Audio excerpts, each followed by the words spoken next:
Каспийде қазақстандық әскери теңізшілер кешеден бері жауынгерлік дайындығын пысықтап, жаттығу өткізіп жатыр. Флот сарбаздары алдарына қойылған міндеттерді мінсіз орындауда. Кеше сүңгуірлер шынықса, бүгін десанттар оқу жаттығуларын өткізді. Ақтаудан әріптесім әңгімелейді. Теңіз десантшылары қарулы топ басып алған кемені жүрде катермен қуып жетті. Қауіпсіз қашықтықта зәкір тасталған соң суға сүңгуірлер тобы түсті. Олар кемеге жасырын жүзіп келіп палубаға көтерілді. Одан әрі каюталарды аралап, әр қалтарыста бекінген қарсыластың көзін жойды. Ақтауда торговый порт бар. Сол порттың басты міндеті бұл батальонның күзеті болады сол порттың. Жауынгерлік бағдарламаға байланысты біз осындай жаттығулар жиі жоспарлап өткізіп отырамыз.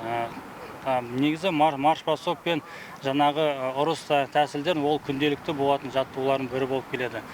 Келесі тапсырмада сарбаздар теңіздегі мұнай бұрғылау мұнарасын лаңкестерден азат етіп, апатқа ұшыраған су көлігіне көмек берді. Осылайша кемедегі экипаждың кәсіби біліктілігі шыңдалды.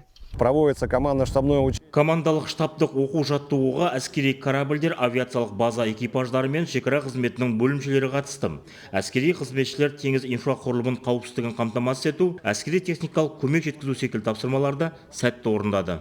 Матростар мен сарбаздар тактикалық оқу жаттығуларын қазан айында қорытындылайды. Сол уақытта жауынгерлік жасақтардың жарты жылда үйренген ұрыс қабілетіне баға беріледі. Айым Балтабайқызы, Берік Сұлтанов, Жібек Жолы, Ақтаудан.